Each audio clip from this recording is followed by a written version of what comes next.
Hi guys, welcome back to mister ice hour. இன்னைக்கு நான் உங்களுக்காக வெறித்தனமான இது வரைக்கும் நீங்கள் பார்த்திராத ஸ்டார்டிங்கில் இருந்து எண்டிங் வரைக்குமே பரபரப்பாக போகக்கூடிய ஒரு சூப்பரான படத்தை தான் எடுத்துகிட்டு வந்திருக்கிறேன். ஸோ அந்த படத்தை பார்த்துட்டு இருக்கிற எல்லாருமே அப்படியே சீட் எட்ஜில் தான் உட்காந்து பார்க்க போகிறீங்க. அப்படியே என்னடா கதை? ஸோ ஒன்லைனர் சொல்கிறேன் கேளுங்க. அதுவும் ரொம்பவே ஷார்ட்டாக சொல்லிடுறேன். என்னன்னா, ஒரு மரண விளையாட்டு நடத்துகிற பணக்காரங்கிட்ட நம்ம ஹீரோ மாட்டிக்கிறான். ஸோ என்ன விளையாட்டு தெரியுமா? 1 மணி நேரம் உங்களுக்கு டைம். அந்த 1 மணி நேரத்தில் நீங்கள் இந்த ஊரை விட்டு தாண்டக்கூடாது. ஆனால் அந்த ஊருக்குள்ளேயே ஒரு 5 கொலைகாரங்க உங்களை கொலை வரியில தேடிட்டு இருப்பாங்க. ஸோ நீங்கள் ஒரு நாள் ஃபுல்லுமே அந்த 5 கொலைகாரங்க கிட்ட இருந்து தப்பிக்கணும். அப்படி தப்பிச்சா உங்களுக்கு நீங்கள் எதிர்பார்க்காத அளவுக்கு எக்கச்சக்கமான அமௌண்ட் கிடைக்கும். அப்படி மட்டும் மாட்டிக்கிட்டிங்கன்னா அவ்வளோதான், அவங்க கையாலேயே அடித்து சாவடிப்பாங்க. ஸோ இதுதான் கேம். ஸோ இதில் நம்ம ஹீரோ மாட்டிக்கிட்டு எப்படி தப்பிக்கிறான், இல்லைனா அவங்க நம்ம ஹீரோ போட்டு தள்ளிட்டாங்களா அப்படின்ற படத்தை ஸ்டார்டிங்ல இருந்து எண்டிங் வரைக்குமே பயங்கர பரபரப்பாக கொண்டு போயிருப்பாங்க. ஸோ பேர் என்னன்னு பார்த்தீங்கன்னா மோஸ்ட் டேஞ்சரஸ் கேம். சரி வாங்க, இப்போ நம்ம படத்தோட கதைக்குள்ளே போயிடலாம். ஸோ படத்தோடைய ஸ்டார்டிங்லேயே பார்த்தீங்கன்னா நம்ம ஹீரோ தான் காட்டுறாங்க. ஹீரோடைய பேர் டாட்ஜ். இவன் இப்போ எங்கே உட்காந்துருக்கான்னா ஒரு மிகப்பெரிய ஃபைனான்சியல் கம்பெனியில் உட்காந்துருக்கிறான், இவங்க கிட்ட கடன் வாங்குறதுக்காக. அப்படி என்னடா நம்ம ஹீரோவுக்கு பிரச்சனை அப்படின்னு பார்த்தா, ஹீரோ வந்து ரியல் எஸ்டேட் பிஸ்னஸ் பண்ணுறான். அதில் இப்போ ரீசெண்டாக ஒரு ஆஃபீஸ் பில்டிங் வாங்கியிருப்பான். அதில் இன்வெஸ்ட் பண்ணி தான் இப்போ பயங்கரமாக லாக் ஆகிட்டான். ஸோ இப்போ அந்த ஆஃபீஸை கம்ப்ளீட் பண்ண முடியல, அதை வாங்குறதுக்கு யாரும் வரமாட்டுக்கிறாங்க. ஸோ அந்த ஆஃபீஸ் ஒர்க்கை ஃபுல்லாக கம்ப்ளீட் பண்ணால் மட்டும்தான் அதை சேல் பண்ண முடியும். ஸோ அதுக்கு நிறைய காசு தேவைப்படுது. இப்போ பேங்க்ரப்டர் ஆயிடுச்சு இல்லையா, அதனால தான் இப்போ இங்கே வந்து காசு வாங்க வந்திருக்கிறான். அது மட்டும் இல்லாமல் ஹீரோடைய ஒய்ஃப் வந்து ரீசெண்டாக ப்ரெக்னென்ட் ஆயிருப்பாங்க. ஸோ அவங்களையும் பார்க்கணும் இல்லையா, அதனால தான் சரி ஓகே அப்படின்னு சொல்லிட்டு இங்கே கடன் வாங்க வந்திருப்பான். அதே மாதிரி இந்த டைரோ ஃபண்டோடைய ஓனர் வராரு. அவர் வந்து நம்ம ஹீரோ கிட்ட என்ன ஏதுன்ற மாதிரி கேட்கும்போது நம்ம ஹீரோவும் அவனுக்கு இருக்கிற பிரச்சனை எல்லாத்தையுமே சொல்கிறான். இந்த மாதிரி நான் கடனில் மாட்டிக்கிட்டேன், என்னுடைய ஒய்ஃபையும் நல்லா பார்த்துக்கணும், அது போக எனக்கு பிரெயின் டியூமர் இருக்கிற மாதிரியும் அறிகுறி இருக்குது அப்படின்னு சொல்லி நிறைய காசு கடன் கேட்க,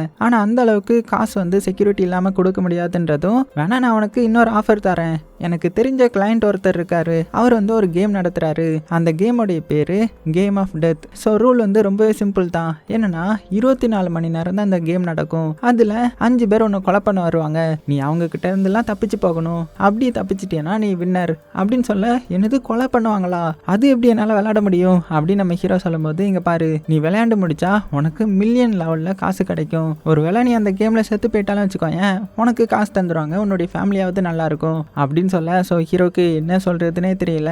இவனுக்கு இதை விட்ட வேற வாய்ப்பும் கிடையாது இல்லையா, அதனால சரி ஓகே என்ன ரூல் அப்படின்னு கேட்கும்போது தான் அவர் சொல்றாரு, இந்த மாதிரி 24 மணி நேரத்தில் 5 பேர் உனக்கு கொலை பண்ண வருவாங்கன்னு சொன்ன இல்லையா, அப்போ நீ இதை பத்தி யாருக்கிட்டையும் சொல்லக்கூடாது. உனக்கு நான் ஒரே ஒரு ஃபோன் மட்டும்தான் தருவேன்.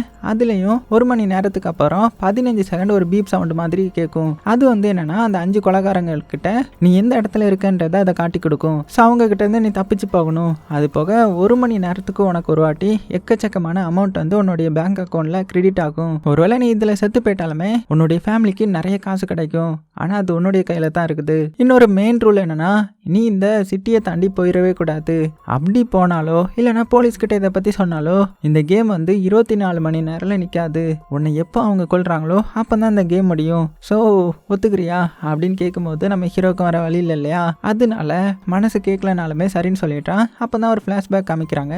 என்னன்னா நம்ம ஹீரோ வந்து ஜாகிங் போயிட்டு இருக்கான். ஸோ நம்ம ஹீரோ ஒரு அத்லட். ஸோ ஜாகிங் போயிட்டு நேராக வீட்டுக்கு வரான். வீட்டுக்கு வந்ததுமே டயட் ஃபுட்லாம் எடுக்கிறான். அவனுடைய ஒய்ஃப்க்கும் சமைச்சு கொடுக்குறான். ஏன்னா ஒய்ஃப் வந்து ப்ரெக்னெண்ட்டாக இருக்கிறதுனால நல்லா பார்த்துப்பான். அது போக இவனுக்கு ஏகப்பட்ட கடன் வேற இருக்கும் இல்லையா, ஸோ அதை வர பே பண்ணணும். அதுக்கான லெட்டர்ஸ்லாம் வந்திருக்கும். அதுக்கப்புறம் ஹஸ்பண்ட் அண்ட் ஒய்ஃப் 2 பேரும் சேர்ந்து இவனுடைய ஃப்ரெண்டோடைய பாருக்கு போகிறாங்க. ஸோ இவன் தான் ஹீரோடைய ஃப்ரெண்டு.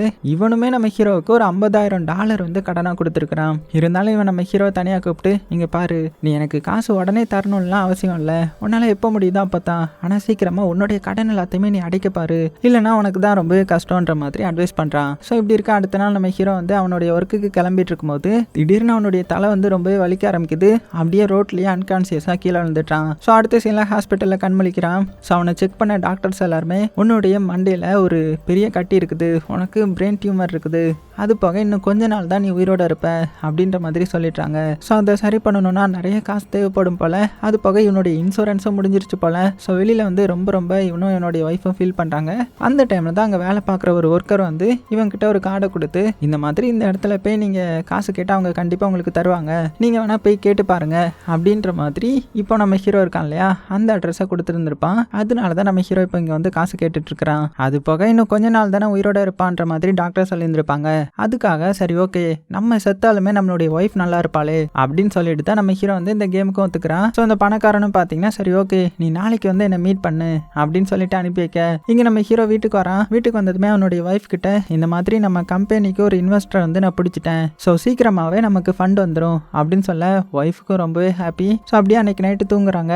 ஆனால் நம்ம ஹீரோவுக்கு தூக்கமே வரல, பயம் வந்து அதிகமாகுது. இருந்தாலும் சரி ஓகே நம்ம இந்த கேமில் கலந்துக்கணும், எப்படியாவது ஜெயிக்க ட்ரை பண்ணுவோம் அப்படின்னு சொல்லிட்டு வேக வேகமாக பார்த்தீங்கன்னா விடிய காலையிலேயே எந்திரிச்சு அந்த பணக்காரனை மீட் பண்ண வரான். ஸோ கொஞ்ச நேரத்தில் இந்த கேமும் ஸ்டார்ட் ஆக போகுது. அந்த பணக்காரனும் கொஞ்சம் ரூல்ஸ் எல்லாம் சொல்லிட்டு இந்த மாதிரி ஹீரோடைய பர்ஸு ஃபோனுன்னு எல்லாத்தையுமே வாங்கி வச்சுக்கிறான். உனக்கு ஒரு டிப்ஸ் தரேன், நீ அந்த 5 கொலைகாரங்க கிட்ட இருந்து தப்பிக்கணும்னா தனியா எந்த ஒரு இடத்துக்கும் போயிடாத, கூட்டத்தோட கூட்டமா இருந்தா அவங்க கூட்டத்துக்குள்ள உன்னை வச்சு கொலை பண்ண மாட்டாங்க அப்படின்னு சொல்லிட்டு ஹீரோவுக்கு ஒரு ஃபோனையும் கொடுக்குறான். இந்த ஃபோன்ல உனக்கு 1 மணி நேரத்துக்கு ஒரு வாட்டி உன்னுடைய லொகேஷன் எங்க இருக்குன்றத அந்த கொலைகாரங்களுக்கு காமிச்சு கொடுத்துரும், அதனால நீ இந்த ஃபோனை வச்சுக்கிட்டே தான் ஆகணும். அது போக உன்னுடைய பேங்குக்கு எவ்வளோ அமௌண்ட்லாம் நாங்கள் போட்டு விடுறோன்றதையும் நீ இதில் பார்த்துக்கலாம் அப்படின்னு சொல்லிட்டு டைமை பார்த்தா 6:45 ஆகுது. ஸோ உன்னுடைய டைம் ஸ்டார்ட்ஸ் நவ் அப்படின்னு சொல்ல அவ்வளோதான். ஹீரோவுக்கு கை கால்லாம் நடுங்குமா, வேக வேகமாக எந்திரிச்சு வெளியில் ஓடுறான். ஒரு பஸ்ஸை ஸ்டாப் பண்ணிட்டு அங்கே உள்ளவர்கிட்ட என்கிட்ட கொஞ்சம் காசு இல்லை, என்னை அடுத்த ஸ்டாப்பில் விட்டுடுறீங்களா அப்படின்னு சொல்ல போப்பா இப்போ ஏறு என்ன பண்ணுறது அப்படின்னு சொல்லிட்டு அவரும் ஒத்துக்க ஹீரோ வேகமாக போய் பார்த்தீங்கன்னா அந்த சீட்டில் போய் உட்காந்துக்கிறான். இவனுக்கு இப்போ யாரை நம்புறது யாரை நம்பக்கூடாது யாரு கொலைகாரங்க அப்படின்றது இவனுக்கு தெரியாது இல்லையா, அதனால பயத்தோடைய உச்சக்கட்டத்திலே இருக்கிறான். அப்படி பஸ் வந்து போகலான்னு போகும்போது ஒருத்தர் வந்து ஸ்டாப் பண்ணுங்க நானும் பஸ்ல ஏறணும் அப்படின்னு வரவும் அவரை பார்த்ததுமே இவன் வந்து ஒருவேளை இவன் கொலைகாரனா இருப்பானோ அப்படின்னு பயத்துல வண்டியை ஸ்டாப் பண்ணாதீங்க அப்படின்னு கத்துறான். ஆனா அந்த பஸ் டிரைவர் வந்து ஸ்டாப் பண்ணிடுறாரு, வண்டியில ஏத்திடுறாரு. அதுவும் அவன் ஹீரோடைய பக்கத்திலே வந்து உட்கார்றான். ஸோ இதை பார்த்த ஹீரோ ஒருவேளை இவன் கொலைகாரனா இருப்பானோ அப்படின்னு பயந்து பஸ்ஸை விட்டு இறங்கி வேக வேகமா தலை தெரிச்சு ஓட ஆரம்பிக்கிறான். அதே டைம்ல ஹீரோடைய ஒய்ஃபை தான் காட்டுறாங்க. அவங்க லேப்டாப்பை யூஸ் பண்ணிட்டு இருக்கும்போது $50,000 வந்து கிரெடிட்னு வருது. அதாவது இந்த கேம்ல சேர்ந்தாலே இந்த மாதிரி டாலர் கிரெடிட் ஆயிரும் போல. உடனே ஹீரோயின் என்ன நினைச்சுக்கிறாங்கன்னா இந்த மாதிரி ஒரு இன்வெஸ்டர் வந்து ஃபண்ட் அனுப்புறதா சொல்லியிருந்தாங்கல்ல, அவங்க அனுப்பிட்டாங்க போல அப்படின்னு நினைச்சிட்டு வேகமா ஹீரோவுக்கு கால் பண்ணி பாக்குறாங்க. ஆனா ஹீரோடைய போன் யாருக்கிட்ட இருக்குது, இந்த பணக்காரன் கிட்ட தானே. அதனால அவன் அதை பார்த்து அட்டன் பண்ணல. அதுக்கப்புறம் அப்படியே அவன் ஒரு ரூம்குள்ள போறான். பார்த்தா இவன் தான் இந்த கேமை நடத்துறான் போல. அதுக்கான எல்லா செட்டப்பும் இந்த ரூம்ல இருக்குது. அதுவும் ஹீரோ எங்க இருக்கிறான், அந்த 5 கில்லர்ஸ் எங்க இருக்கிறாங்க அப்படின்னு லொகேஷன் வைஸா எல்லாமே காட்டிடுது. அதே டைம்ல இந்த சார் நம்ம ஹீரோ வேக வேகமா விறுவிறுப்பா நடந்து போயிட்டு இருக்க பின்னாடி ஒரு கார் வந்து இவனை ஃபாலோ பண்ற மாதிரியே தெரிய வேக வேகமா ஒரு மால்குள்ள போயிடுறான். அதே டைம்ல ஒரு கண்ணாடிக்காரன் நம்ம பணக்காரனுக்கு கால் பண்ணி என்னப்பா இது நீ விட்ட ஆளு ரொம்பவே பயந்துட்டு இருக்கிறான், இவெல்லாம் எப்படி தாக்கு பிடிப்பான் அப்படின்ற மாதிரி பேச. ஸோ இந்த கண்ணாடிக்காரன் யாருன்னா நம்ம ஹீரோ கண்காணிக்கிறது தான் இவனுடைய வேலையே. நம்ம ஹீரோ ஏதாவது ரூலை பிரேக் பண்றானா, அது போக இவங்களுக்கும் கில்லருக்கும் நடுவில் ஏதாவது சண்டை நடந்தா ஏதாவது டேமேஜ் ஆகும் இல்லையா, அது எல்லாத்தையுமே இவன் தான் சரி பண்ணி எந்த ஒரு பிரச்சனையும் வராம பாத்துக்கணும். ஸோ அப்போ அந்த பணக்காரனும் ஹீரோவை பத்தி உனக்கு தெரியாது, அவன் பாரு அவன் உயிர் போராட்டத்துல இருக்கிறான், கண்டிப்பா இந்த வாட்டி இவன் ஜெயிச்சிருவான் பாரு, மற்றவங்களை மாதிரி கிடையாது அப்படின்ற மாதிரி சொல்ல அதெல்லாம் சரிதான். இவன் இப்போ ஒரு மால்குள்ள போனான்ல அங்கதான் கில்லரும் இருக்கிறான், சரி பாப்போம் தப்பிப்போமா அப்படின்னு சொல்ல இந்த பணக்காரனும் வேகமா வந்து ஸ்கிரீனை பார்த்தா கில்லர் பக்கத்துல தான் இருக்கிறான். ஸோ அது தெரியாம இங்க நம்ம ஹீரோ பாத்தீங்கன்னா வேக வேகமா பயத்தோட ஒரு லிஃப்ட்டுக்குள்ள போய் ஏறான். அங்க ஒரு லேடி இருப்பாங்க. அது போக திடீர்னு ஒருத்தன் வந்து லிஃப்ட்டை ஸ்டாப் பண்றான். ஒரு கோட் சூட் போட்ட ஆளு. அவன் அப்படியே மெதுவா வந்து நிக்க ஹீரோவுக்கு தெரிஞ்சு போயிடுது இவன் தான் கில்லரா இருப்பான் போல அப்படின்னு சொல்லிட்டு சந்தேகத்துல ஒரு பெண்ணை வந்து கையில எடுத்து வச்சுக்கிறான். ஸோ கொஞ்ச நேரம் ஆகுது. ஒரு அடுத்த ஃப்ளோர் வந்ததுமே அந்த லேடியும் அந்த கோட் சூட் போட்டவனும் இறங்கிட நல்ல விளையாடா தப்பிச்சிட்டோம் அப்படின்னு சொல்லிட்டு இவன் அடுத்த ஃப்ளோர்ல இறங்கி எங்க போகலாம் எங்க போய் ஒளியலாம் எந்த இடத்துல கில்லர்லாம் வரமாட்டாங்க அப்படின்னு பயந்துட்டு இருக்கும்போது பின்னாடி ஏதோ ஒரு சத்தம், யாரா அது அப்படின்னு திரும்பி பார்த்தா அங்க கில்லர் நிக்கிறான். அதாவது அந்த கோட் சூட் போட்டவன் தான் கில்லர் போல. கையில ஒரு கம்பி வர வச்சிருக்கிறான். அவ்வளவுதான் ஹீரோவுக்கு உயிர் பயம் வந்துருது. தலை தெறிக்க ஓடுறான். ஓடி வேகமா போய் ஒரு பாத்ரூமுக்குள்ள போய் ஒளிஞ்சிக்கிறான். ஸோ இந்த வில்லனை ஃபாலோ பண்ணிட்டு வந்து எங்கடா இருக்க, வெளியில வா, ஒன்னு கொலை பண்ணா நான் 100வது ஆளை கொலை பண்ண மாதிரி அப்படின்னு சொல்லிட்டு பாத்ரூம்ல கீழே எட்டி பார்த்துட்டே வரான். ஹீரோ எங்க இருக்கான்ற மாதிரி. கடைசி இதுல நம்ம ஹீரோ நடுங்கி போய் உட்காந்துருக்கேன். ஓ இங்கே தான் இருக்கியா அப்படின்னு சொல்லிட்டு கதவை திறந்தா ஹீரோ கையில பெண் வச்சுட்டு நடுக்கத்தோடய இருக்கிறான். இதை பார்த்த இவன் சிரிச்சுக்கிட்டே அந்த பணக்காரனுக்கு கால் பண்ணி என்னடா நீ ஒரு மொக்க டம்மியான ஆளை வந்து சூஸ் பண்ணியிருக்கிற, இவனை கொல்றதுக்கு தான் நான் கடல் தாண்டி வந்தனா, எனக்கு இந்த கேம் போரிங்கா இருக்குப்பா அப்படின்னு பேசிட்டு இருக்க. பணக்காரனும் சாரிப்பா அடுத்த வாட்டி கொஞ்சம் நல்லவனை செலக்ட் பண்றேன் அப்படின்னு சொல்லிட்டு அவனும் போனை வச்சுட்ட. உடனே இவன் கொலை பண்ண வரவும் ஹீரோ என்ன பண்ணிடுறான்னா அந்த கதவை தள்ளி விட்டுட்டு வேக வேகமா அங்கிருந்து தப்பிச்சு ஓடிடுறான். ஸோ இதுல அந்த கொலைகாரன் பாத்தீங்கன்னா இதை எதிர்பார்த்து எதிர்பார்த்திருக்க மாட்டான். ஸோ ஹீரோ தப்பிச்சது இவனுக்கு சந்தோஷம் தான். இப்போ தான் கேம் சூடு பிடிக்குது, உன்னை கொல்லாம விட மாட்டேன்டா அப்படின்னு சொல்லிட்டு வேகமா ஹீரோ தேடி வர ஆரம்பிக்க இங்க அதுக்குள்ளே பாத்தீங்கன்னா 1 மணி நேரம் முடிஞ்சிருது. ஸோ 1 மணி நேரம் முடிஞ்சதுமே ஹீரோடைய அக்கௌண்ட்டுக்கு நிறைய காசு ஏற்றி விட்டுறாங்க. அது போக 15 செகண்ட் வந்து பீப் சவுண்ட் கொடுக்கும் இல்லையா, ஹீரோ எந்த லொகேஷன்ல இருக்கான்றது எல்லா கிளருக்கும் காமிச்சு கொடுக்கும். ஸோ அதே மாதிரி காமிச்சு கொடுக்க ஹீரோ பயத்திலேயே கூட்டத்தோட கூட்டமா அப்படியே நடந்து போயிட்டு இருக்கிறான். அந்த டைம்ல ஒருத்தன் ஹீரோ சைட்லேயே வந்து கத்தி வைக்கிறான், ஒரு தாடிக்காரன். ஸோ இவனும் ஒரு கொலைகாரன் போல, ஒழுங்கு மரியாதையா நான் சொல்ற இடத்துக்கு வந்துரு அப்படின்னு சொல்லிட்டு மிரட்டி கூட்டிட்டு போறான். ஏன்னா கூட்டத்தில் வச்சு கொலை பண்ணக்கூடாது இல்லையா, அதனால இந்த எஸ்கலேட்டர்ல ஹீரோ மிரட்டி அப்படியே மேலே போயிட்டு இருக்கும்போது இதை அந்த கோட் சூட் போடுறவன் பார்த்துட்டான். உடனே எமர்ஜென்சி ஸ்டாப் அமைக்கி நான் தான் அவனை கொலை பண்ணுவேன் அப்படின்னு ஸ்டாப் பண்ணேன். அதுல இருந்து எல்லாருமே அப்படியே தடுமாறி கீழே விழ இந்த கேப்ல நம்ம ஹீரோ அப்படியே அங்கிருந்து தப்பிச்சு விறுவிறுன்னு ஓட ஆரம்பிக்கிறான். ஸோ இதை அந்த கண்ணாடிக்காரனும் பார்த்துட்டு இருப்பான். உடனே பணக்காரனுக்கு கால் பண்ணி, பரவாயில்லடா நீ சூஸ் பண்ண ஆளு 2 பேரை எப்படி ஏமாத்தி தப்பிச்சிட்டான், ஆனா எவ்வளவு நேரம் தான் தப்பிக்கான்னு பார்க்கலாம் அப்படின்ற மாதிரி சொல்ல இங்க நம்ம ஹீரோ பார்த்தீங்கன்னா மாலை விட்டு தப்பிச்சா போதுண்டான்னு சொல்லி வேகமா ஓடி வந்துட்டு இருக்க திடீர்னு ஒரு சைக்கிளை தெரியாம இடிச்சிட்டான். அதனால சப்வேக்குள்ள நிலத்தடு மாதிரி அப்படியே கீழே விழுந்துட்டான். அந்த டைம்ல அந்த கோட் சூட் போட்டக்காரன் இருக்கான் இல்லையா, அந்த கில்லர் வந்துட்டான். என்ன தப்பிச்சு ஓடலான்னு பார்த்தியா, அவ்வளோதான், இதோட உன்னுடைய கதையை முடிஞ்சிருச்சு, இந்த கேமும் முடிஞ்சிருச்சு அப்படின்னு சொல்லிட்டு இருக்கும்போது பின்னாடி வந்து போலீஸ்காரர் வந்துடுறாரு. சார் உங்களுக்கு என்னாச்சு, நீங்கள் இங்கே விழுறதை பார்த்தேன் அப்படின்னும் போது, நல்ல ஆளடா கடவுள் மாதிரி வந்து காப்பாற்றிட்டாரு அப்படின்னு சொல்லிட்டு, ஆமாம் சார் எனக்கு கொஞ்சம் முடியலை அப்படின்னு சொல்லிட்டு இதை சாக்கா வச்சு அங்கேருந்து அப்படியே தப்பிச்சு ஓடிட்டுறான். அதுக்கப்புறம் வேகமாக உயிரை கையில் பிடிச்சிட்டு ஒரு ரயில்வே ஸ்டேஷனுக்கு தான் ஓட்டுறான். கரெக்டாக ட்ரெயினில் ஏறும்போது அந்த கோட் சூட் போட்ட காரன் வந்துட்டான். ஆனால் ஜஸ்ட் மிஸ்ல நம்ம ஹீரோ இப்படியே தப்பிச்சிட்டான். ஸோ அதே டைமில் இந்த பணக்காரனும் இதெல்லாம் பார்த்துட்டு, சபாஸ் இப்படி பயங்கரமாக தப்பிச்சு ஓடுறான், சூப்பராக இருக்கு பார்க்குறதுக்கு அப்படின்னு சொல்லி என்ஜாய் பண்ணிட்டு இருக்க இந்த சைடு ஹீரோயினை தான் காட்டுறாங்க. அவன் என்ன பண்ணுறான்னா பேங்க்ல வந்து காசு போட்டுட்டு இருக்காங்க இல்லையா, ஸோ இது யார் போட்டிருப்பா, எந்த இன்வெஸ்டர் போட்டிருப்பாங்க அப்படின்னு சொல்லிட்டு நேராக பேங்க்குக்கு வந்து விசாரிக்கிறா. ஆனால் அவங்கள பார்த்தீங்கன்னா யார் அக்கௌண்ட்ல இருந்து அமௌண்ட் வருதுன்றதை எங்களால் பார்த்து சொல்ல முடியலையே அப்படின்னு சொல்ல உடனே ஹீரோயினுக்கு சந்தேகமாகிறது. அது போக இவளுடைய ஹஸ்பண்டான நம்ம ஹீரோவையும் காணும் இல்லையா, எங்கே தேடியும் கிடைக்கலன்னதும் உடனே பார்த்தீங்கன்னா போலீஸ்க்கு இன்ஃபார்ம் பண்ணிட்டா. ஸோ அதே டைம்ல இந்த சைடு நம்ம ஹீரோ காமிச்சா அவன் இன்னுமே உயிரை கையில பிடிச்சிட்டு பயங்கர பயத்தோட ஓடிட்டு இருக்கும்போது ஒரு சர்ச்சை பார்க்கறான். சரி ஓகே நம்ம சர்ச்சுக்குள்ள போய் ஒளிஞ்சிக்கலாம் அப்படின்னு சொல்லிட்டு சர்ச்சுக்குள்ள வந்து இந்த பாவ மன்னிப்பு கேட்பாங்க இல்லையா, அந்த ரூம்குள்ள உட்காந்து அங்க உள்ள ஃபாதர் கிட்ட பேசிட்டு இருக்கும்போது இவனுடைய ரூம்க்கு வெளியில யாரோ நிக்கிற மாதிரி தெரியுமா. அவ்வளவுதான் மிரண்டு போன இவன் அந்த ஸ்கிரீனை அந்த ஆள் மேல போட்டு அடின்னு போட்டு பயங்கரமா அடிக்கிறான். உடனே ஃபாதர் வந்து ஸ்டாப் பண்ணிட்டு, என்னடா பண்ணிட்டு இருக்கிற, இந்த அளவுக்கு ஒருத்தனை போட்டு அடிக்கிறியே அப்படின்னும் போது, சாரி பாஸ்டர் என்ன மன்னிச்சிருங்க, என்னை கொல்ல நிறைய பேர் சுத்துறதுனால அதுல ஒருத்தனா இவனா இருக்குமோன்ற மாதிரி நினைச்சிட்டேன் அப்படின்னு சொல்லிட்டு ஃபாதர் கிட்ட மன்னிப்பு கேட்டுட்டு இருக்கும்போது டக்குன்னு 1 hour முடிஞ்சு மறுபடியும் பீப் சத்தம் வந்து கேட்க ஆரம்பிக்குது. ஆனா ஒரு ட்விஸ்ட் என்னன்னா, இந்த பக்கத்துல இருக்கிற ஃபாதர் மொபைலுக்கும் அதே பீப் சவுண்டு கேக்குது. என்னன்னு பார்த்தா அந்த ஃபாதரும் கொலைக்காரர் போல.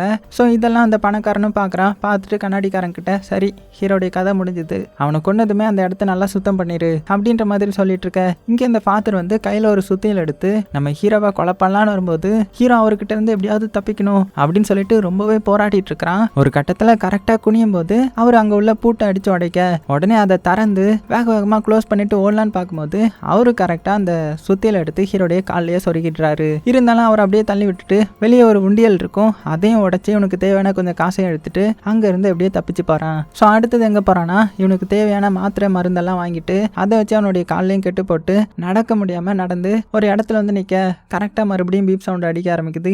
என்னடா இது டக்குன்னு நம்மளை காட்டி விடுது அப்படின்னு பார்த்துட்டு இருக்கும்போது அங்க அதுக்குள்ள அந்த கோட் சூட் போட்ட காரன் வந்துட்டான். உடனே என்ன பண்றான்னா, சைட்ல ஒரு கார் இருக்கும், டிக்கி ஓப்பன் ஆயிருக்கும், அதுக்குள்ள ஏறி படுத்துக்க. ஸோ அந்த காரு மூவ் ஆகுது. ஆனா ஒரு பிரச்சனை என்னன்னா, அந்த கார் வந்து சிட்டியை தாண்டி போகுது.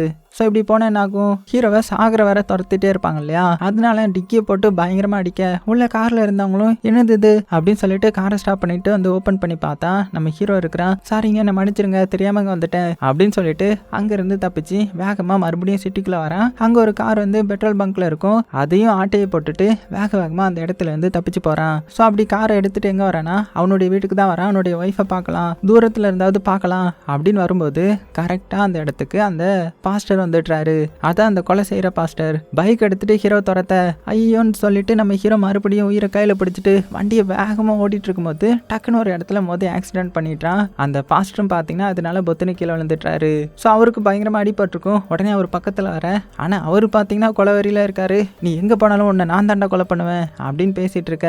டக்குன்னு ஒரு கல் எடுத்து அந்த பாஸ்டர் மேலே போட்டு அவரை கொலை பண்ணிட்டு அங்கேருந்து எப்படியோ தப்பிச்சு வரான். ஸோ அடுத்தது எங்கே வரானா, ஒரு ஹார்பர் மாதிரி இருக்கும். அந்த இடத்துல தான் மக்கள் வந்து கூட்டமாக இருப்பாங்க. அது போக கூட்டம்லாம் ஒரு சின்ன போட்டில் மாதிரி ஒரு இதில் ஏறிட்டு இருக்க. நம்ம ஹீரோ வேக வேகமாக அதில் ஏற, அதில் ஒரு ஒர்க்கர் லேடி இருப்பாங்க. அவங்க கிட்ட எப்போ இந்த போட்டை எடுப்பாங்க, எவ்வளோ நேரம் இது இந்த சிட்டியவே சுற்றும் அப்படின்னு கேட்கும்போது, ஒரு 1 hour இந்த சிட்டியவே சுற்றிட்டு அதுக்கப்புறம் தான் இங்கேருந்து வெளியில் போகும் அப்படின்னு சொல்ல, நம்ம ஹீரோவும் சந்தோஷம் அப்படின்னு சொல்லிட்டு வேக வேகமாக போட்டுக்குள்ள ஏற, ரொம்ப நேரமாக ஓடிட்டே இருக்கான் இல்லையா, அதனால தண்ணி தாகம் பயங்கரமாக எடுக்கும். அதனால அந்த போட்டில் இருந்த கிச்சனில் போய் தண்ணி குடிக்கலான்ற மாதிரி தண்ணி குடிச்சிட்டு இருக்கும்போது கரெக்டாக அங்கே அந்த லேடி வந்துட்டாங்க. வந்து, சார் என்ன சார் இப்போ வந்து இதெல்லாம் குடிச்சிட்டு இருக்கீங்க, இன்னும் டைமே ஆரம்பிக்கலன்னும் போது, சாரிங்க தண்ணி தாங்க ரொம்பவே வந்துருச்சு அதனால தான் அப்படின்னும் போது, ஆமாம் காலையிலேருந்து ஓடிட்டு இருக்கல்ல அதனால தான் தண்ணி தாகம் எடுக்குது அப்படின்னு வில்லத்தனமாக பேச, பார்த்தா இவ்வளோ அந்த கில்லரில் ஒருத்தி தான். ஸோ நம்ம ஹீரோ வந்து அட்டாக் பண்ண, நம்ம ஹீரோவும் அந்த லேடியை எப்படியோ அட்டாக் பண்ணிட்டு வேக வேகமாக அந்த போட்டோடைய மாடிக்கு போகிறான். ஸோ இந்த போட்டும் பார்த்தீங்கன்னா சுற்றி வந்து கடைசியில் அந்த சிட்டியை விட்டு வெளியில் போக போகுது போல். ஸோ உன்னுடைய கதை முடிய போகுது, இதை விட்டு வெளியில் போயிடுச்சுன்னா அவ்வளோதான் அப்படின்ற மாதிரி சொல்ல, டக்குன்னு நம்ம ஹீரோ என்ன பண்ணுறான்னா, அந்த பிரிட்ஜை தாண்டினா தான் இந்த சிட்டியை தாண்டின மாதிரி, அதனால வேகமாக அந்த பிரிட்ஜை பிடிச்சி அப்படியே தொங்கிட்டான். இந்த லேடியும் உடனே அவங்களும் பிரிட்ஜை பிடிச்சி தொங்கி அப்படியே மெல்ல ஹீரோ பக்கத்தில் வர, ஹீரோ உயிர் பயத்தில் அவங்கள ஒரு மிதிக்க அவ்வளோதான் அவங்க கீழே விழுந்துடுறாங்க. இந்த கேப்பில் எப்படியோ அவங்ககிட்ட இருந்தும் நம்ம ஹீரோ தப்பிச்சு ஓடுறான். ஸோ இப்போ ஓடவும் முடியல, தண்ணி தாக வர. ஸோ சோகமாக ஒரு இடத்துல வந்து உட்கார, கரெக்டாக பார்த்தீங்கன்னா மறுபடியும் பீப் சவுண்ட் அடிக்குது. அவ்வளோதான், என்னடா இது இன்னும் எவ்வளோ நேரண்டா இருக்குது அப்படின்னு சொல்லி புலம்பிக்கிட்டு வேகமாக அந்த இடத்துல இருந்து தப்பிச்சு ஓடுறான். ஏன்னா லொக்கேஷனை கண்டுபிடிச்சிருவாங்க இல்லையா. அந்த டைமில் வெளியில் கொஞ்சம் தண்ணி கட்டி இருக்கிறத பார்த்ததும் வேகமாக வந்து அந்த தண்ணியை குடிச்சிக்கிறான். குடிச்சிட்டு எந்திரிச்சு நிற்கும் போது வேகமாக இவனுடைய பக்கத்துலேயே ஒரு கார் வந்து நிற்குது. அவ்வளோதான், இன்னொரு கொலைகாரனா அப்படின்னு பார்த்தா உள்ள வந்து இவனுடைய ஃப்ரெண்டு தான் இருக்கிறான். டே எங்கடா போனா இவ்வளோ நேரமா அப்படின்னு கேட்கும்போது நம்ம ஹீரோ வேகமாக வண்டிக்குள்ள உட்காந்து சீக்கிரமா வண்டி எடு அப்படின்னு சொல்ல, அவனும் வண்டியை ஓட்டிக்கிட்டே என்னாச்சு என்ன பிரச்சனை அப்படின்னு கேட்கும்போது, இல்லை நான் ஒரு பெரிய பிரச்சனையில மாட்டிக்கிட்டேன், ஸோ அதெல்லாம் உங்ககிட்ட சொல்லக்கூடாது, ஸோ நீ ஹீரோயினை பத்திரமா ஒரு இடத்துல சேஃபாக வச்சுக்கோ, நான் வந்துடுறேன் அப்படின்னு சொல்லிட்டு வேகமாக கார்ல இருந்து குதிச்சிடுறான். ஸோ ஹீரோவை புரிஞ்சுக்கிட்டு அவனும் அங்கேருந்து போக, கார்ல இருந்து குதிச்சதை அந்த கோட் சூட் காரன் இருக்கான் இல்லையா, அவன் பார்த்துட்டு நேராக ஹீரோ துரத்த ஆரம்பிக்கிறான். ஆனால் அதுக்குள்ளே நம்ம ஹீரோவை மண்டையிலேயே அடித்து யாரோ மட்டையை கேட்டுறாங்க. ஸோ கட் பண்ண அந்த சைடு ஹீரோடைய ஃப்ரெண்டு பார்த்தீங்கன்னா நேராக ஹீரோயின் கிட்ட போயிட்டு, இந்த மாதிரி ஹீரோவை நான் இப்போ தான் மீட் பண்ணேன், அவன் ஏதோ ஒரு ஆபத்தில் இருக்கிறான் போல, அது போக உன்னை சேஃபாக இருக்க சொன்னான், ஸோ நீ என்னுடைய வீட்டில் வந்து தங்கு, அவனுக்கு என்னன்றதை நம்ம சீக்கிரமாக கண்டுபிடிச்சிருவோம் அப்படின்னு சொல்லிட்டு ஹீரோயினை சேஃபாக கூட்டிகிட்டு போக, இந்த சைடு நம்ம ஹீரோ ஒரு இடத்துல கண்மொழிக்கிறான். என்னன்னு பார்த்தா ஒரு திருடங்க கேங் வந்து நம்ம ஹீரோவை கடத்திருக்காங்க. அதில் ஒருத்தன் நம்ம ஹீரோவை பார்த்து, இங்கே பாரு உன்னுடைய ஃபோனில் எக்கச்சக்கமான அமௌண்ட் இருக்கிறத நான் பார்த்தேன், ஒழுங்காக எனக்கு ட்ரான்ஸ்ஃபர் பண்ணிரு, இல்லைன்னா அவ்வளோதான் அப்படின்னு மிரட்டிட்டு இருக்க. டேய் நானே ஏகப்பட்ட பிரச்சனையில் இருக்கிறேன்டா, ஆல்ரெடி என்ன நிறைய பேர் துரத்திட்டு இருக்காங்க, இன்னும் கொஞ்ச நேரத்தில் இதில் பீப் சவுண்டை கேட்கும், ஸோ இங்கே கொலகாரவங்க வந்துடுவாங்க, என்னை விட்டுரு நான் ஓடிடுறேன் அப்படின்னும் போது அவங்க நம்புற மாதிரி இல்லை. ஒழுங்கா இப்போ அமௌண்ட்டை தரியா இல்லைனா உன்னை சூட் பண்ணவா அப்படின்னு கன் எடுத்து அவனுடைய மேலேயே வைக்க, ஹீரோக்கு என்ன சொல்றதுன்னே தெரியல. அந்த டைம்ல பீப் சவுண்டை அடிக்க ஆரம்பிக்க, என்னடா அலாரம் வச்சு எங்களை ஏமாத்தலான்னு பாக்குறியா அப்படின்னு சொல்லிட்டு இருக்கிறதுக்குள்ளேயே வெளியில யாரோ கதவை தட்டுறாங்க. யாருன்ற வந்து ஒருத்தன் ஓப்பன் பண்றதுக்குள்ளேயே கண்ணை வச்சு யாரோ கொடூரமா ஷூட் பண்றாங்க. அதுல ஒரு திருடன் செத்து போயிட்டான். யாரா அது அப்படின்னு பார்த்தா ஸ்டார்டிங் சீன்ல ஒருத்தர் பஸ்ஸை ஸ்டாப் பண்ணி ஏறி இருப்பாருல, ஸோ அந்த முடிக்காரனும் ஒரு கொலைகாரன் தான் போல. அந்த முடிக்காரன் வந்து ஹீரோ கொலை பண்ண வர, இங்க இந்த திருடங்க கும்பல் பயங்கரமா பயந்து போய் ஒளிஞ்சிக்க, ஹீரோவும் போய் ஒளிஞ்சிக்கிறான். ஸோ இங்க இருந்து எப்படியாவது தப்பிச்சிடலாமா அப்படின்னு பார்க்கும்போது ஒரு ஜன்னல் வழியா வெளியில போற மாதிரி இருக்குது. உடனே வெளியில குதிச்சிடலாமா அப்படின்னு பார்த்தா கீழே இருந்து அந்த தாடிக்காரன் வேற வந்துட்டு இருக்கிறான். ஐயோ அப்படின்னு பார்த்துட்டு இருக்கிறதுக்குள்ளேயே முடிக்காரன் உள்ள வந்து கண்ணால பயங்கரமா ஷூட் பண்றான். அதனால அந்த ஜன்னல் வழியா ஏறிட்டு வந்துட்டு இருந்த தாடிக்காரன் பொத்தினி கீழே நம்ம ஹீரோ இந்த ரூமுக்குள்ளேயே வசமா மாட்டிக்கிறான். ஸோ அந்த முடிக்காரன் உன்னை கண்ணை வச்சு ஷூட் பண்ணக்கூடாது, ஏன்னா அது ரூல்லே கிடையாது, ஸோ இந்த சாக்கு குடிக்கிற மிஷினை வச்சு தான் உன்னை கொலை பண்ண போறேன் அப்படின்னு சொல்லிட்டு ஹீரோவை சாக்கு கொடுக்குற மிஷினால அப்படியே கொலை பண்ணலான்னு வரும்போது டக்குனு யாரோ அவனை ஷூட் பண்றாங்க. யாருன்னு பார்த்தா அந்த திருட கும்பல் தான். ஸோ இந்த கேப்ல நம்ம ஹீரோ அங்க இருந்த ஒரு கண்ணையும் அவனுடைய மெடிசின் ஒன்று இருக்கும், அதான் அந்த தலைவலிக்கான மெடிசின், அதையும் எடுத்துட்டு வேக வேகமா அங்க இருந்து ஓடும்போது வேகமா அந்த கண்ணாடிக்காரன் மேலேயே அடிச்சிட்றான். ஸோ அந்த கண்ணாடிக்காரன் தானே நம்ம ஹீரோ வேவ் பார்த்துட்டு இருக்கிறான். ஸோ அவன் வந்து ஹீரோ கையில கன் இருக்கிறதையும் பார்த்துட்றான். ஸோ அடுத்தது நம்ம ஹீரோ நேரம் எங்க போறான்னு பார்த்தீங்கன்னா ஒரு ஹாஸ்பிட்டலுக்கு தான் போறான். அங்க இவன் ஒரு மருந்து யூஸ் பண்ணிட்டு இருப்பான் இல்லையா, அதை கொடுத்து இதை செக் பண்ணி பார்த்துட்டு என்கிட்ட சொல்லுங்க அப்படின்ற மாதிரி சொல்றான். ஸோ ஆக்சுவலா என்ன இருக்குன்னா இவனை ஒரு திருட்டு கும்பல் வந்து பிடிச்சிருப்பாங்க இல்லையா, ஸோ அவங்க தான் இந்த மாதிரி சொல்லியிருப்பாங்க, என்னடா ஃபேக்கான மாத்திரெல்லாம் யூஸ் பண்ணிட்டு இருக்கிற, என்ன ஏமாத்த பாக்குறியாங்களே அப்படின்ற மாதிரி சொல்லியிருந்திருப்பாங்க. ஸோ அதனால தான் அதை செக் பண்றதுக்காக தான் இப்போ அந்த நர்ஸ் கிட்ட வந்து கேட்க, அவங்க இதெல்லாம் இதெல்லாம் பார்த்துட்டு இல்லையே இந்த மாதிரி மாத்திரை நாங்களாம் கொடுக்கறது இல்லையா அப்படின்னும் போது நல்லா பார்த்து சொல்லுங்க, 2 நாளைக்கு முன்னாடி தான் நாங்கள் வந்தேன் அப்படின்னு ஹீரோ சொல்ல, இல்லைங்க இந்த மாதிரி இதெல்லாம் நாங்கள் கொடுக்கறது இல்லை, நீங்கள் சொல்கிற டாக்டர்ன்ற பேரில் யாருமே இங்கே ஒர்க் பண்ணலையே அப்படின்னும் போது தான் நம்ம ஹீரோவுக்கே கொஞ்சம் உண்மை புரிய வருது. ஸோ வேகமாக வெளியில் வரான். வெளியில் வந்துட்டு அந்த பணக்காரனுக்கு தான் கால் பண்ணுறான். கால் பண்ணி இந்த மாதிரி எனக்கு பிரெயின் டியூமராக நம்ப வச்சு ஏமாற்றி இந்த கேமுக்குள்ளே சேர்த்து விட்டது உன்னுடைய வேலை தானே அப்படின்ற மாதிரி கரெக்டாக கொஸ்டின் கேட்க, ஆமாம் உன்னை வேணுக்குனே தான் சேர்த்து விட்டேன், ஆனால் உனக்கு லாபம் தானே, இன்னும் கொஞ்சம் நேரம் தான் டைம் இருக்குது, அதுக்குள்ளே எப்படியாவது தப்பிக்க பாருன்னும் போது இல்லை நான் போலீஸ்கிட்ட போவேன்ற மாதிரி ஹீரோ சொல்ல, போலீஸ்டையா போய் என்ன சொல்லுவேன், என்னுடைய பேரையா, நான் யாருன்னு தெரியுமா, இவ்வளோ பண்ண தெரிஞ்ச எனக்கு என்னுடைய உண்மையான பேரை சொல்லியே நான் உன்கிட்ட இன்ட்ரோ ஆகிருப்பேன். ஸோ புரிஞ்சிக்கோ, நீ உயிரோட இருக்கணும்னா நான் சொல்கிறதெல்லாம் கேட்டு தான் ஆகணும், அதை விட முக்கியம் உன்னுடைய ஒய்ஃப் உயிரோட இருக்கணுமா, எப்படி ப்ரெக்னெண்ட்டாக இருக்கிறாங்கன்னு வேற சொன்னல, எங்க அந்த ஃப்ரெண்டு வீட்டில் தானே உன்னுடைய ஒய்ஃப் இருக்கிறா, தெரியாதுன்னு நினச்சியோ அப்படின்ற மாதிரி சொல்லிட்டு ஒழுங்கா கேமை விளையாடு அப்படின்னு சொல்லிட்டு கால் கட் பண்ணிடுறான். ஸோ கட் பண்ணால் நம்ம ஹீரோவுக்கு இங்கே பதற்றம் அதிகமாகுது. உடனே வேகமானுடைய ஒய்ஃப்க்கு கால் பண்ணுறான். கால் பண்ணி இந்த மாதிரி ஃப்ரெண்டு கூட நீ இருக்கிற, அவனை விட்டு சீக்கிரமா வெளியில் வந்துரு, யாரையும் நம்பாத, இந்த இடத்துக்கு வந்துருன்ற மாதிரி ஒரு அட்ரஸையும் கொடுக்க, அவளும் பார்த்தீங்கன்னா நைஸாக எஸ்கேப் ஆக்கி ஹீரோ சொன்ன இடத்துக்கு வந்துடுறா. அங்கே நம்ம ஹீரோ வர்றதுக்குள்ளேயே 2 போலீஸ் ஆஃபீஸர் வந்துட்டாங்க. என்னம்மா இங்கே ஏன் தனியாக நிற்கிற அப்படின்னு விசாரிச்சுட்டு இருக்கிறதுக்குள்ளேயே நம்ம ஹீரோ அங்கே வந்துடுறான். ஆனால் இப்போ தான் தெரியுது அந்த போலீஸ் ஆஃபீஸரும் அந்த பணக்காரனுடைய ஆளுங்கள் போல ஹீரோயினை பிடிச்சி வச்சுட்டு, இங்கே பாரு ஒழுங்கா கேம் விளையாடுற வழியை பாரு, இல்லைனா இந்த பொண்ணுடைய உயிர் அவ்வளோதான் அப்படின்னு மிரட்ட. ஸோ ஹீரோக்கு என்ன பண்ணுறதுனே தெரியல. அதுக்குள்ளே அந்த பீப் சவுண்டும் அடிக்க ஆரம்பிக்க உடனே இவன் என்ன பண்ணிடுறான்னா வேகமாக ஒரு பழைய ஃபேக்ட்ரிக்குள்ளே வந்து ஒளிஞ்சிக்கிறான். ஆனால் இவனை கொல்றதுக்கு மிச்சம் இருக்கிற அந்த கில்லர் எல்லாருமே வந்துட்டாங்க. ஸோ அவங்களுக்குள்ள ஒரு இது இருக்கும் போல, யார் கொலை பண்ணுறாங்களோ அவங்களுக்கு அதிக காசுன்ற மாதிரியான ஒரு ரூல் இருக்கும் போல, அதனால நான் தான் கொலை பண்ணுவேன் அப்படின்ற மாதிரி போட்டி போட்டு ஹீரோவை கொலை பண்ணுறதுக்காக உள்ள ஓடி வர, ஹீரோவும் தப்பிக்கணுன்றதுக்காக உயிரை கையில் பிடிச்சிட்டு ஓடுறான். ஒரு கட்டத்தில் அந்த தாடிக்காரன் ஹீரோவை மடக்கி பிடிச்சி ஹீரோ அட்டாக் பண்ணலான்னு போகும்போது கரெக்டாக நம்ம ஹீரோ எப்படியா அவனை அடிச்சுட்டு தப்பிச்சோம் பொழைச்சோன்ற மாதிரி வேகமாக அங்கேருந்து ஓடுறான். அப்படி ஓடும்போது கால் தடிக்கி கீழே விழுந்துடுறான். கீழே விழுந்ததில் அவனுடைய கன்னும் கொஞ்சம் தள்ளி போய் விழுந்துடும். அது எடுக்கலான்னு போகும்போது யாரோ வந்து எடுக்கிறாங்க. யாருன்னு பார்த்தா அந்த ஃப்ரெண்டுக்காரன் தான். ஸோ அவனை பார்த்ததுமே எனக்கு எப்படி நீ துரோகம் பண்ணணும்னு நினைச்சேன், நீனும் அந்த பணக்காரனுடைய ஆள் தானே அப்படின்னும் போது, டேய் என்னடா வளர்ற, நான் உன்னுடைய ஃப்ரெண்டுடா அப்படின்னு இந்த ஃப்ரெண்டு எவ்வளவோ சொல்ல, சரி அப்போ அந்த கன்னை என்கிட்ட கொடு நான் நம்புறேன் அப்படின்னு சொல்லும்போது அந்த ஃப்ரெண்டு டக்குன்னு ஹீரோ பார்த்து சுட ஆரம்பிச்சிட்டான். என்னன்னு பார்த்தா ஹீரோடைய பின்னாடி அந்த கொலகார பொண்ணு வந்திருப்பா போல. ஸோ அவளை தான் ஏன் பண்ணி சுட்டுருக்கான். ஸோ இப்போ தான் நம்ம ஹீரோ ஃப்ரெண்டுக்காரனையும் நம்புறான். என்னை மன்னிச்சிரு, நான் உங்ககிட்ட தெளிவாக எக்ஸ்பிளைன் பண்ணுறேன் அப்படின்னு சொல்கிறதுக்குள்ளேயே இந்த ஃப்ரெண்டுக்காரன் மேலே ஒரு புல்லட் படுது. யாருன்னு பார்த்தா அந்த கோட் போட்டவன் அங்கே வந்துட்டான். உடனே அந்த ஃப்ரெண்டுக்காரனையும் எப்படியே காப்பாற்றி அங்கேருந்து ஒரு இடத்துல மறைய வச்சுட்டு அவளும் ஒளிஞ்சிட்டு இருக்க.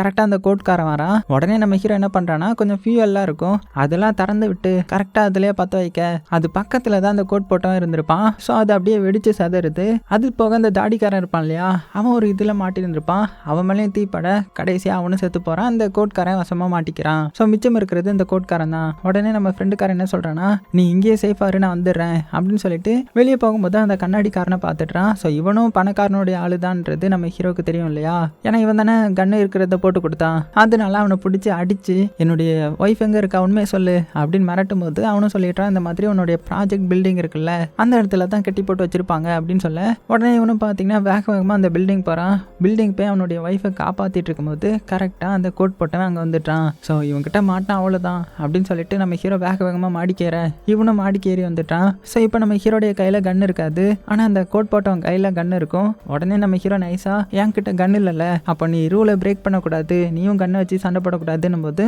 சரி இதை வச்சு குத்தி கொள்றேன் அப்படின்னு ஒரு ஷார்ப்பான இதை வச்சு நம்ம ஹீரோ அட்டாக் பண்ண வர, நம்ம ஹீரோ கால் ஸ்லிப் ஆக்கி அப்படியே அந்த பில்டிங்கோடைய எட்ஜில் இருந்து கீழே விழுந்துட்டான். ஸோ ஒரு இதை பிடிச்சி அப்படியே தொங்கிட்டு இருக்க, இவனும் அப்படியே நம்ம ஹீரோடைய கையில் அதை வச்சு குத்தலான்னு வரும்போது இவனுடைய மூஞ்சில வெயில் அடிக்குது.